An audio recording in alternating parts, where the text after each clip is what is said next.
una entusiasta tarea editorial, mientras que Gustavo Sánchez hizo la edición gráfica resultara tanto impecable como acogedora. Queremos resaltar el valor de la forma, entre comillas, del texto publicado, porque viene de un manuscrito complicado por una infinidad de títulos, subtítulos, marginalias y notas al pie de Sánchez Labrador, a los que hubo que agregar nuestras 1.200 notas y comentarios, 20 páginas de índice, más de 900 citas bibliográficas que van desde el libro de los venenos de Arduino, publicado en 1492, hasta la revisión del género Leptodactylus de Magallanes y colaboradores del 2020. Y tampoco nos queremos olvidar de agradecer a Andrés Ortiz, el encargado de hacer disponible esta obra en Internet, manteniendo activos los hipervínculos a las referencias originales, que fueron meticulosamente controladas por Gustavo. Pues bien, el turco en la organización de esta reunión pidió que hable de los entretelones del proceso, y solo se me ocurre decir que la publicación de esta obra es la culminación de un berretín que comenzó en 1974, y aquí sabrán disculpar un rato de autorreferencialidad. Estando en primer año de la facultad, llegó a mis manos la edición de Castex de las aves y los peces del Paraguay natural, publicado por Fabril Editor en 1968, que en la página 27 reproducía los dibujos del cururú guazú y del egogo bogo y anunciaba la existencia de todo un volumen dedicado a anfibios y reptiles. Imagínense el subidón que eso me produjo, sobre todo porque hacía unas pocas semanas había comenzado a lavar frascos bajo la tutela del viejo Lorán. No mucho tiempo después, en una librería de usados, conseguí la edición de Ruiz Moreno de La medicina en el Paraguay natural, que publicara la Universidad de Tucumán en 1948, y ahí comenzaron los sufrimientos. El texto más nuevo hablaba de un juego de copias fotográficas de la obra en un colegio jesuita de Santa Fe, y el otro de un manuscrito en un convento de Exaeten, en Holanda. Eran tiempos en los que no existía internet y así fue que fue una carta, otra vino, para no conseguir absolutamente nada. La cuestión es que, ya entrado el siglo XXI, reunidos con un grupo de colegas en el subsuelo del Museo de Buenos Aires y hablando de libros viejos, se me ocurrió decir que necesitaba un jesuita que me ayudara a localizar este manuscrito que buscaba desde hacía 28 años.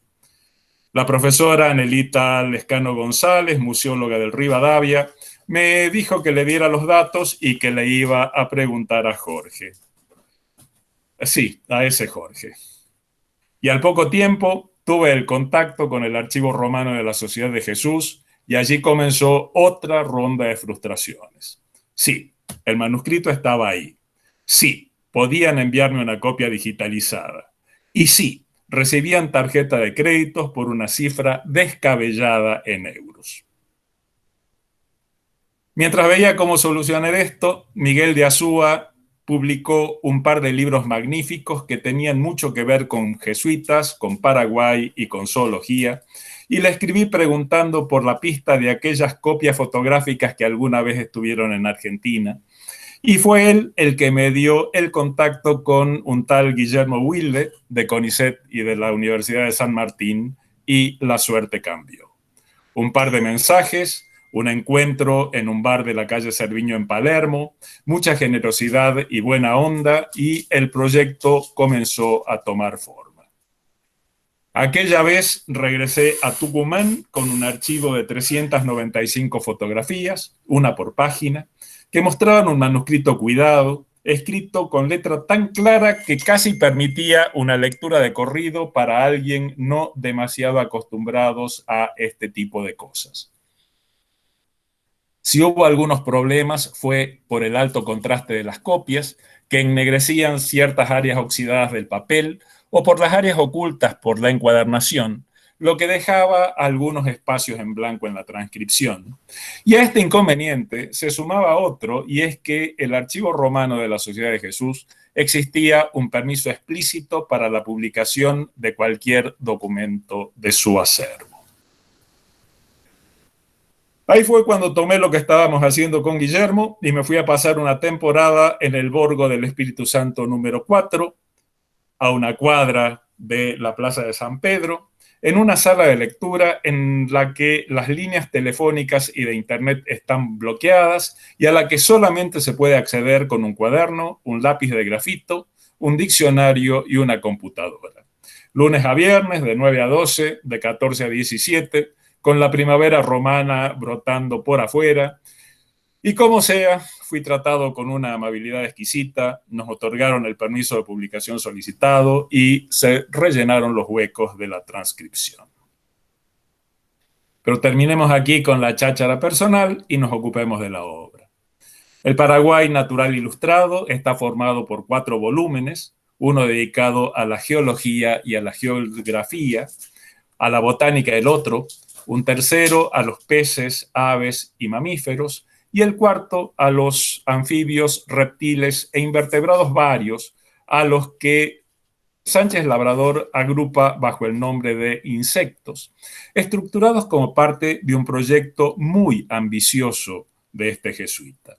En efecto, junto con este conjunto dedicado a la naturaleza paracuaria, hay otro cuarteto más etnográfico o etnológico titulado El Paraguay Católico y 4 volúmenes más de El Paraguay Cultivado, cuyos manuscritos fueron recientemente localizados en la biblioteca de la Hispanic Society de Nueva York y que está siendo estudiado en este momento por un equipo alemán.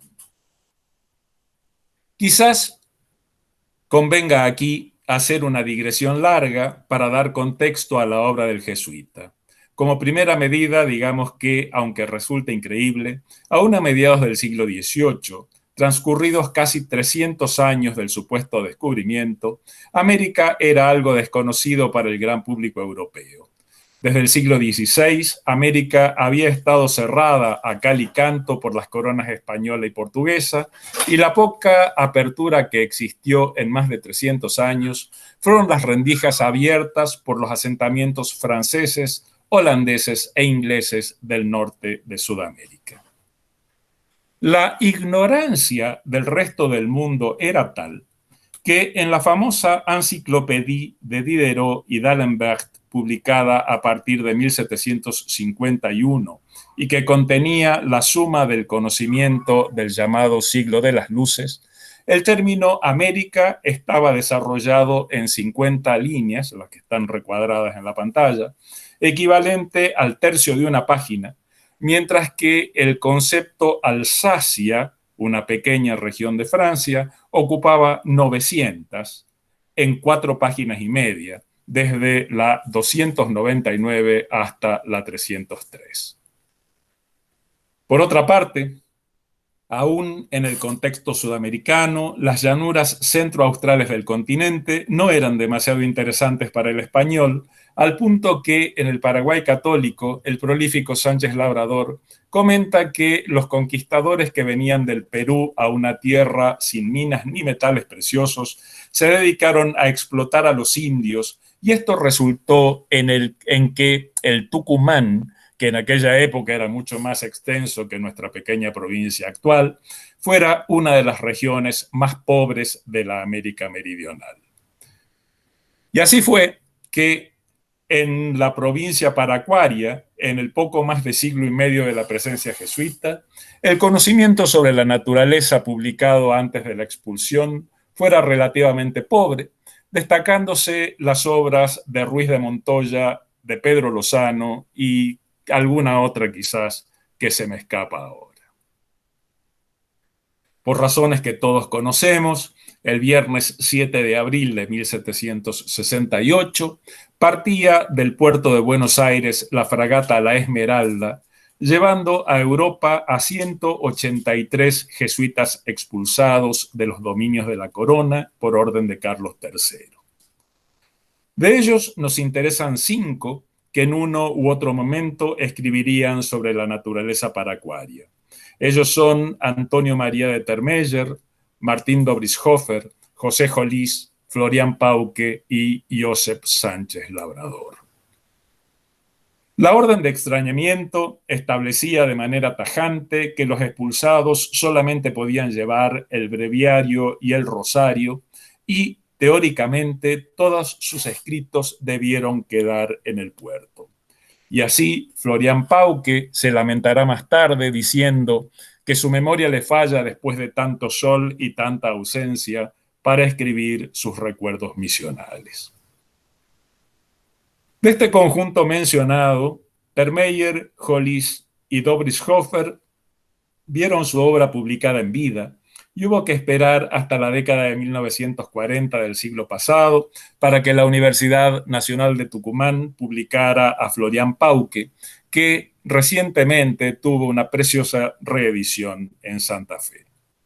Y aquí quiero detenerme un par de segundos para resaltar la obra de Termeyer.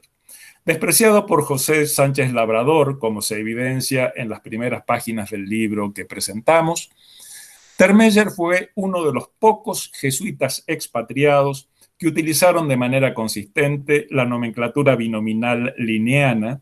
El otro fue el más conocido chileno José Ignacio Molina. Y en el límite entre ambos está Palma-Co, un jesuita húngaro que empleara binombres al editar las crónicas chiquitanas de Francisco Javier Eder, que es un proyecto que estamos desarrollando con Guillermo y Gustavo Scrocchi. Ahora, volviendo al carril que nos ocupa, la obra en el exilio de Josep Sánchez Labrador fue, como dijimos, muy prolífica y olvidada en igual proporción. Del conjunto de 12 libros ya mencionados, recién en el Congreso de Americanistas llevado a cabo en 1910, Lafone Quevedo publicó un par de volúmenes de El Paraguay Católico y un diccionario. En 1946, Ruiz Moreno publicó la aludida Síntesis de la Medicina en el Paraguay Natural. En 1968, Castex, Las ya dichas aves y peces. En 2015, Eliane Beckman Fleck publicó Las artes de curar en un manuscrito inédito del siglo XVIII que muestra cierta afinidad con la compilación de Ruiz Moreno. Y finalmente, en 2020, se publicó de manera integral El Paraguay Católico en edición a cargo de Julio Folkeman. Pues bien, después de hablar tanto de otras obras y otros autores, veamos qué nos cuenta Sánchez Labrador. El propósito es claramente escribir una obra que trascienda los límites del Paraguay del título y comienza con un largo y exhaustivo análisis sobre la fisiología de la respiración, con una lógica medio contorsionista, porque Lavoisier aún no había publicado sus estudios sobre el oxígeno y la sangre. Aquí, como en muchas otras secciones, la academia se entrelaza con la cultura popular y asume como ciertas las historias de los hombres peces Nicolò Siciliano y Francisco de la Vega Casar, para luego definir al hombre como anfibio, porque en el seno materno se desarrolla en medio líquido, concepto que merecería alguna vez alguna reflexión más profunda. Vale aclarar también que el concepto de anfibios que utiliza es el de los zoólogos franceses de su tiempo. Es decir, anfibio es todo aquello que vive en el agua y en la tierra, y ahí se hermanan los hipopótamos con los cocodrilos, los carpinchos con los sapos, las nutrias con las tortugas y así siguiendo. Analiza seres que vio y seres sobre los que escuchó hablar, y entre estos últimos surge el yaguaró o tigre del agua, quizás una visión deformada de las nutrias gigantes, y también el ao, que recuerda a una versión dieciochesca de la leyenda del Mapinguarí, aún vigente entre los pueblos amazónicos, y que los criptozoólogos deberían prestar alguna atención. Resalta también el hecho que, a diferencia de los otros expulsados que escribieron sobre la fauna americana y contaron con mayor o menor precisión lo que vieron, los análisis de nuestro jesuita son notablemente más académicos, extensos e incluyen detalles que no pudo haber visto durante su estancia en las misiones. Y es ahí donde cobra importancia el Diccionario de Historia Natural de Pomar. Es que de la edición italiana de este diccionario, publicado por primera vez en francés en 1764, Sánchez Labrador tomó mucho y eso llevó a algunos hechos conflictivos para los que nos ocupamos de cuestiones taxonómicas.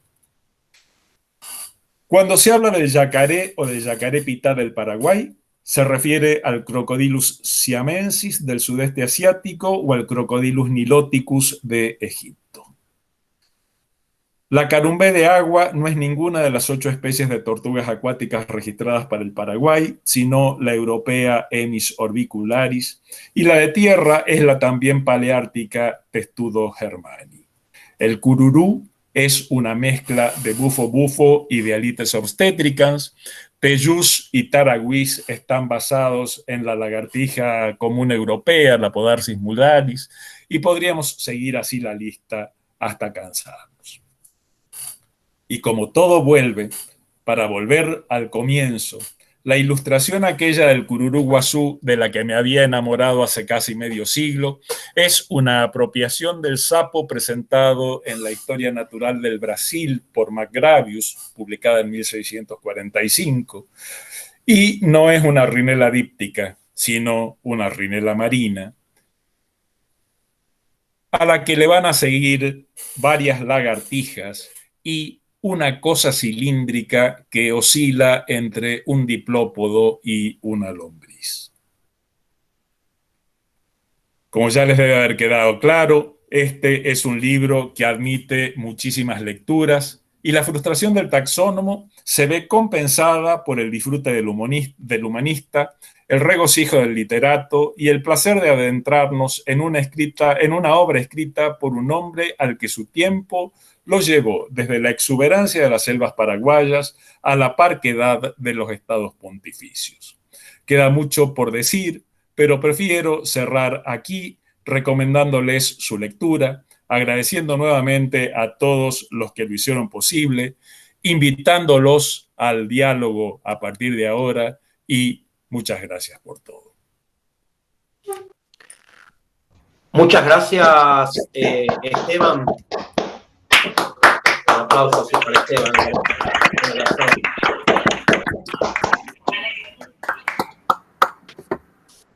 Esteban, tengo, bueno, estoy hojeando el libro, por supuesto, y siempre me surgen, digamos, la pregunta, ¿no? Si cuando se hacen estas descripciones antiguas, describiendo alguna fauna local, y lo hacen de manera confusa, si se referirá a una cosa o a otra.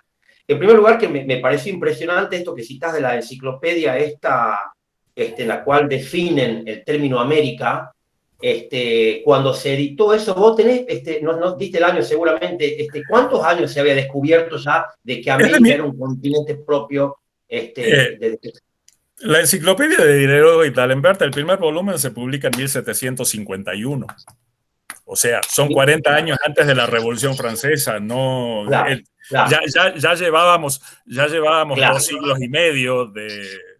O sea, ¿vos crees que era ignorancia o negación, crees vos? Era bloqueo.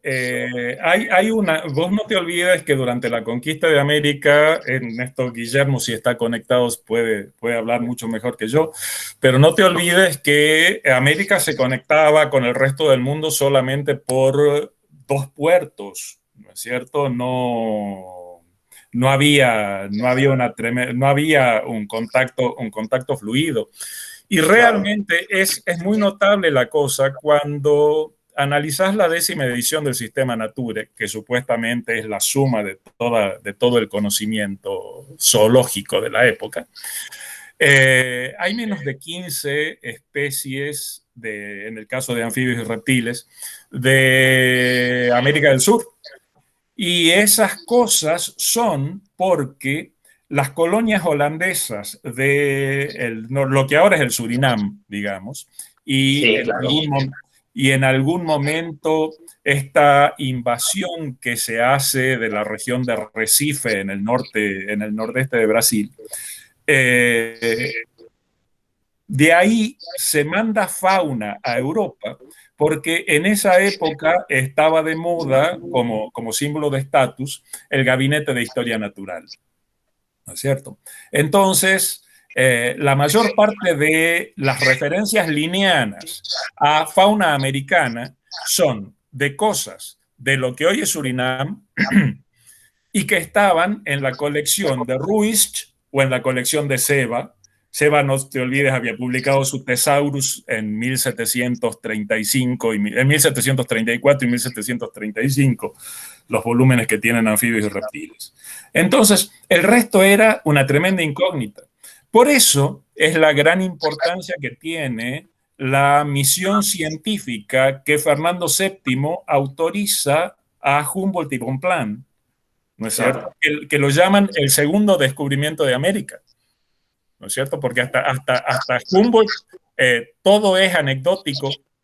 Es más, probablemente los historiadores me maten, pero a América venían analfabetos, buscavidas o gente que se interesaba por hacerse la América, ¿no es cierto? Y los únicos medianamente educados eran los curas, ¿no es cierto? Y son las crónicas de los religiosos las que nos van dando una pauta. Pero si no, estábamos condenados a la ignorancia biológica completa. Claro. Alejandro levantó la mano. Alejandro, ¿querés hacer alguna consulta? No, bueno, felicitarlos por el libro porque, bueno, leí una buena parte y coincido con Esteban que las descripciones de algunos de los animales de Labrador son verdaderamente como grotescas, ¿no? Es llamativo.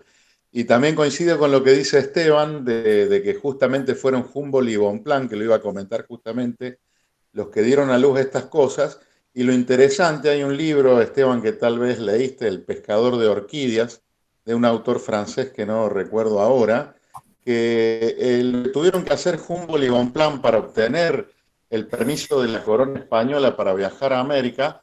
Fue primero realizar un viaje por España haciendo estudios naturalísticos que les llevó 1 o 2 años, que fueron también muy, porque eran los dos muy, muy buenos científicos, y fueron conociendo la nobleza hasta que logran acceder a los reyes de España y le logran pedir esa autorización, y como vos decís, dan a luz un montón de cosas. Y tengo también otro libro muy, muy interesante de el Fondo de Cultura Económica de México, que en realidad lo poco que hay escrito tiene que ver también con los que fueron cautivos de indígenas.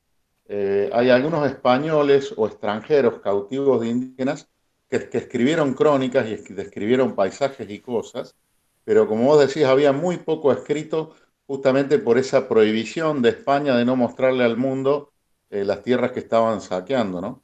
Ese es mi aporte y bueno, los felicito por la obra. Recomiendo leer las 80 páginas de introducción de Esteban y Guillermo, que son excelentes, aprendí muchísimas cosas y después con ganas agarrar el resto del libro, que lleva un tiempo importante, ¿no? Bueno, felicitaciones a ambos, y bueno, ese es mi Gracias. aporte. Muy bueno. No, ¿alguien más tiene alguna pregunta? Porque yo tenía una observación que quería consultarle a Esteban acerca de su opinión, porque vos nombraste algo acá, Esteban, un animal, no sé si lo anoté bien, jaguaró, me dijiste vos acá que era, posiblemente sea una nutria, sí, dijiste, ¿no? La nutria gigante. Sí, digo, jaguaró, como también en esa zona hay, ya me suena el nombre, digamos, que no sé de dónde lo saca, si tiene un origen guaraní, por el hecho de el jaguarete, que es un panterino, digamos, con hábitos acuáticos tan bien desarrollados, digamos, que pasa tanto tiempo en el agua y se alimenta en el agua, inclusive. No, mira, no sé a qué se refiere concretamente el cura, pero en el tercer volumen el jaguar está reconocido por el cura y está descrito por el cura, o sea, es un algo que, no está confundiendo. que no lo está confundiendo, Claro. digamos. Y la leyenda del jaguaró es una cosa bastante interesante porque sigue hoy, ¿no es cierto? Es más, el libro tiene, desde el punto de vista etnológico, etnográfico y demás, algunas cosas que son de lo más divertidas, porque Sánchez Labrador dice tiene un capítulo, por ejemplo, que se llama de algunos animales que probablemente no existan en el Paraguay, ¿no es cierto? Y le dedica como 40 hojas del manuscrito a describir a hipopótamos por un lado y caballos marinos por otro, y caballos acuáticos por otro, ¿no es cierto? Y bueno, tiene historias de lo más interesantes metidas en el medio, que en serio, léanlo porque es un libro de lo más divertido. Y les recomiendo, si alguna vez los muerde una víbora y no tienen un suero antiofídico a mano, háganle caso a Sánchez Labrador, ¿no es cierto? Que dice que beber excremento humano, un vaso de excremento humano disuelto en agua, es estupendo como antídoto contra la mordedura de víboras. Y nos morimos de hepatitis seguramente, digamos, bueno, ¿no? pero ¿quién te dice que no? Perdón, pero sí, le veo algún asidero porque es un probiótico. El obtener la biota gastrointestinal, ¿no es cierto?, que pueda ayudar de alguna manera. Ahora, en lugar de... Prefiero tomar activia, tomamos pastillas de probióticos. Bueno, eso te digo, que mordido y cagado es como sobre llovido mojado, ¿no? Sí, totalmente. Déjame morir nomás. Bueno, sí. No sé si alguien más tiene alguna consulta, algún comentario, algo para hacerle a Esteban antes de finalizar con la presentación. ¿Está bien? Yo no me puedo quedar callado. Dale, por favor, doctor. A mí siempre me llama la atención de que los que hacen historia no se dan cuenta que están haciendo historia en el momento que la están haciendo. Y un poco ocurrió lo mismo con los evangelios. Se decían que los evangelistas esperaban el fin, la llegada del nuevo reino, que no deberían haber escrito durante el tiempo de Jesús los evangelios, sino que fueron hechos después cuando dijeron, bueno, vamos a tener que escribirlo. Y me parece que un poco pasa con los colonizadores o con los españoles que vinieron acá, que no se estaban dando cuenta que estaban descubriendo algo nuevo y que tenían que describirlo con una exactitud científica.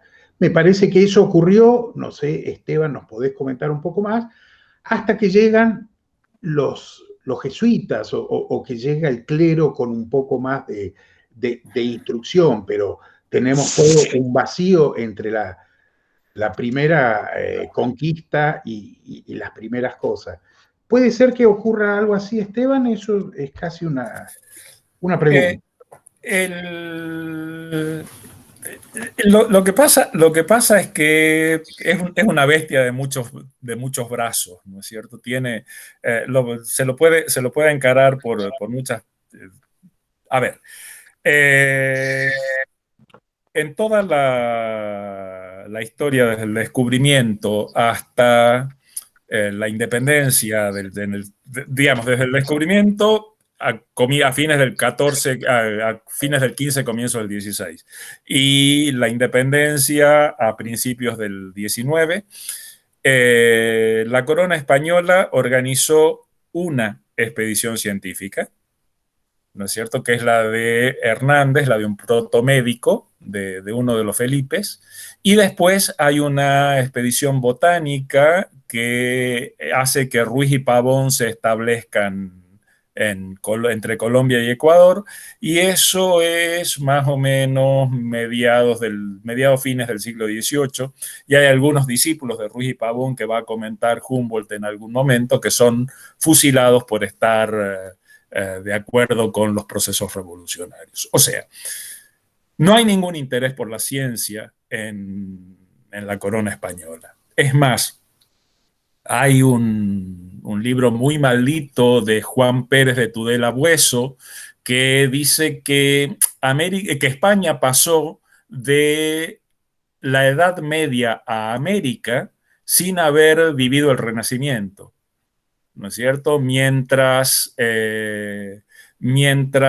Italia tenía el 480 y se organizaban todos los movimientos culturales, artísticos y demás, la corona española estaba peleando por la Reconquista y después les vino América, ¿no es cierto?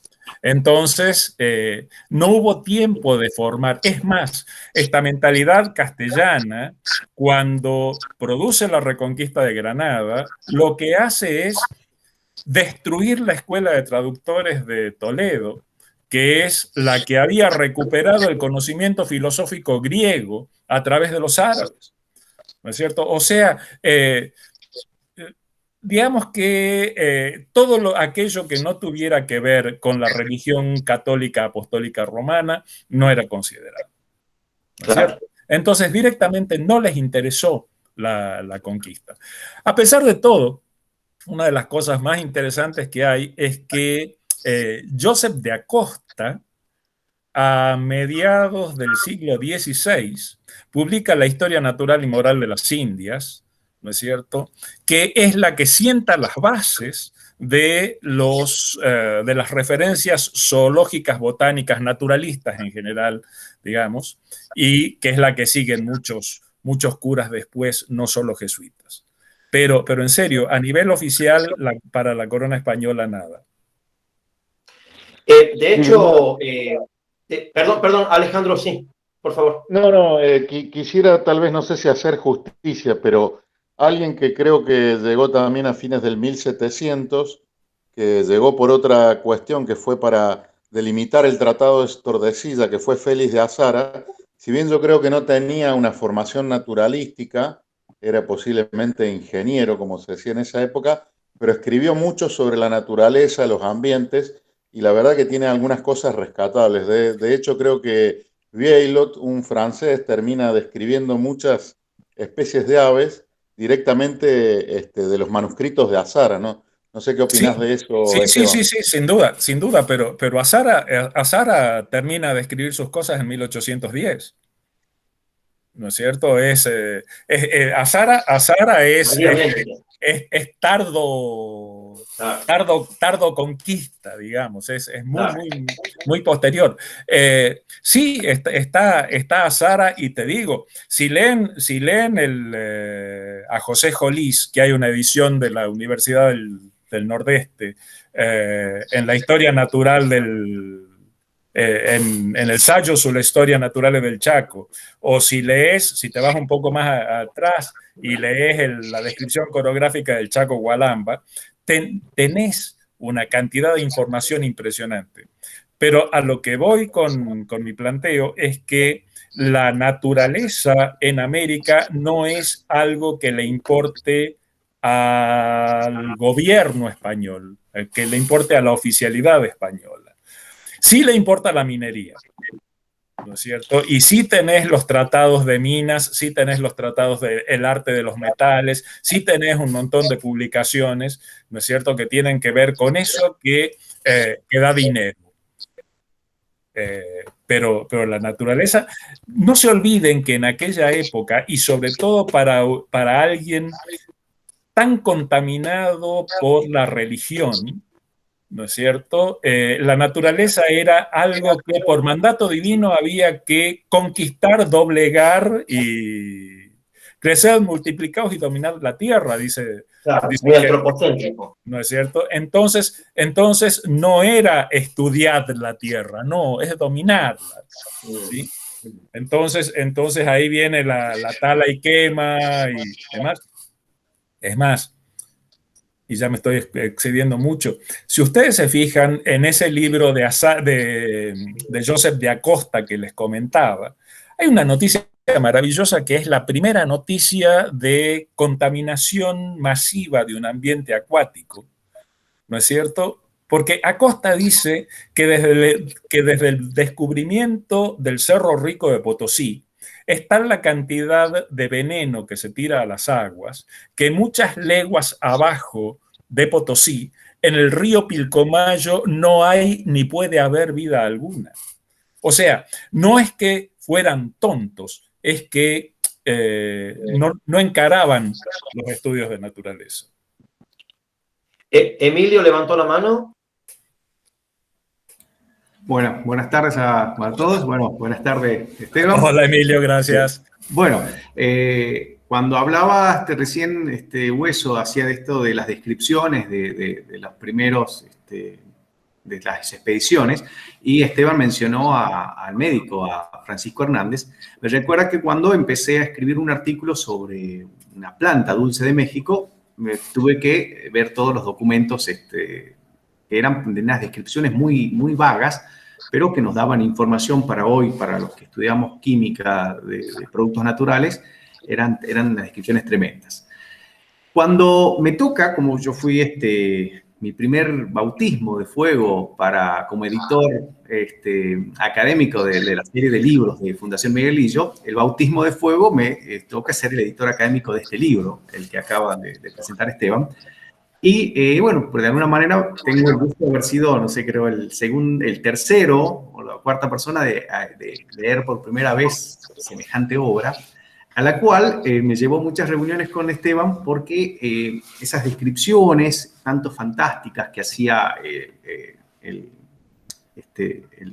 Sánchez Labrador eran muy similares a las descripciones que hacían también de la zona de México, de algunas plantas, ¿no?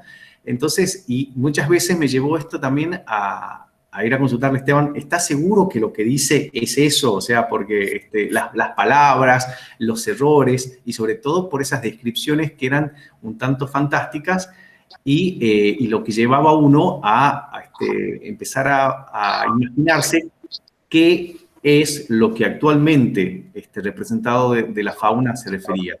Y su visión, aparte de una visión en el libro muy amplia de los aspectos de la biología que tenía, o sea, que demostraba que era además una persona súper observadora, muy observadora, al igual como lo fue en su momento Hernández también con la descripción de la flora, ¿no? Pero, retomando lo que decía Hueso, de que esta gente hizo historia sin saber que la estaba haciendo, ¿no? Y no sé cuántos siglos después estamos hablando y lo estamos trayendo acá de nuevo a colación, ¿no? Así que eso es lo que me empezó y me daba al empezar yo como editor, no solamente viendo detalles técnicos en la edición, en las primeras rondas de trabajo, antes de continuar con el trabajo editorial, se me representaba, no sé, exactamente estar leyendo los manuscritos que habían hecho en otro momento otra persona y en otra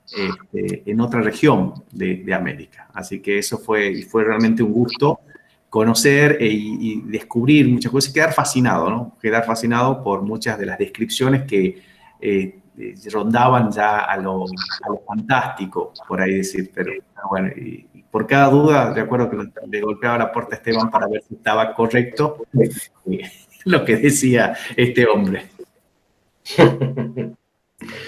Yo, Esteban, tenía una observación que hacer respecto a lo que mencionabas sobre esta falta de interés, ¿no? Respecto de la corona española, respecto de la ciencia, o por lo menos de la naturaleza, ¿no? De registrar la naturaleza de los territorios colonizados, por así decirlo. Porque en el caso de los holandeses, por ejemplo, en Leiden tienen, la verdad, por lo menos en mamíferos, que es mi experiencia, tienen representado prácticamente toda la fauna de lo que es Surinam y lo que es Nueva Guinea, que eran sus colonias. Por todo en Berlín, el Museo Naturkunde en Berlín tiene una muestra tremenda de lo que es Namibia, Madagascar, digamos, todos los que han sido colonias alemanas también históricamente, los tipos se ocupaban de muestrear de alguna manera la naturaleza y de llevarla a sus museos de los países cultos y ese tipo de cuestiones, digamos, que tienen los países europeos. Lo mismo en el museo en París. Sin embargo, los museos españoles, tanto en Madrid como en Barcelona, no tienen la fauna neotropical que se esperaría que deberían tener, digamos, de acuerdo a la historia que han tenido, digamos, de conquista y de colonización.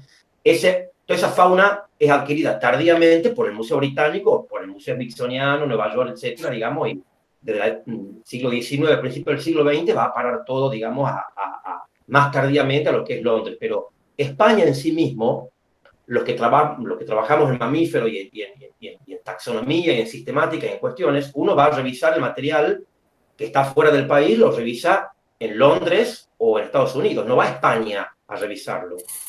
Tiene un poco que ver, ¿no?, con lo que venías diciendo. De hecho yo creo que la fauna neotropical más vieja que tiene el Museo de Madrid, quizás sea muy arriesgado lo que estoy diciendo, pero en cuanto a volumen al menos, es la que colecciona Jiménez de la Espada en la expedición al Pacífico de 1870, que es en realidad una expedición para medir el meridiano, no tiene intenciones de ser estrictamente zoológica, y al punto venían mal pertrechados que en algún momento con Pere Alberch nos pusimos a ordenar los anfibios de la colección aquella, y estos tipos se habían quedado sin líquido preservativo para la colección, y gran parte de la colección estaba en frascos con coñac.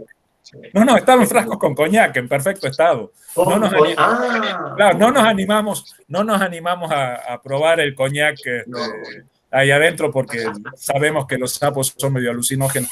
Bueno, de hecho, todo el material que colecciona Hernández se pierde a fines del 1500 en un incendio que hay en el Escorial, ¿no es cierto? Y las cosas que se rescatan y que se saben son porque hay un italiano que viene de la Academia del Lincei. En aquella época, acuérdense que la corona española tenía algunos estados pontificios, el reino de las dos Sicilias, tenía mucha relación con lo que ahora es Italia, ¿no es cierto? Y logra hacer copias de algunos de los manuscritos y dibujar algunas de las plantas antes del incendio del Escorial, que lleva a la pérdida prácticamente total de la poca naturaleza mesoamericana que había coleccionado en ese momento. O sea, una desgracia por donde se lo mire. Claro. Bien. ¿Alguien más? Emilio, ¿quedaste con la mano levantada o la levantaste de nuevo? No, quedó levantada. Quedó levantada. Bueno, no sé si alguien más tiene alguna... A ver, estoy viendo acá en el chat si alguien más tiene alguna pregunta. Bueno, veo que nadie. Bueno, Esteban, muchísimas gracias. Esta charla queda grabada, la vamos a poner por online, digamos, para si alguien la quiere ver y quiere escuchar todo. La verdad que los comentarios, las preguntas y tus respuestas han estado muy buenas, muy interesante. Así que manden el libro para La Plata. Felicitaciones. Está online. Hay que aclarar eso. El libro está para bajar gratis desde la página de la Fundación. Así que sí. Adelante. Así que Ceci, ahí te mando el link, pero de todos modos, si buceas un poquito ahí lo vas a ver ahí lo vas a ver al toque. Así que bueno, Esteban, muchas gracias por todo. No sé si... Gracias a ustedes, gracias por la paciencia, y ha sido una experiencia de lo más divertida esto de tener hackers en una presentación académica. Para mí también. Espero que la próxima vez venga con la porno puesta y estamos... Sí, un poco más divertido. Seguro que va a ser gracias más a todos. Gracias. Seguro. Gracias por habernos regalado este escrito, Esteban, que es muy importante. Gracias. Así ustedes, es, chicos. Así es. Chao a todos, felicitaciones. Chao. Felicidades, felicitaciones. Chao. Felicitaciones. Gracias. Chao.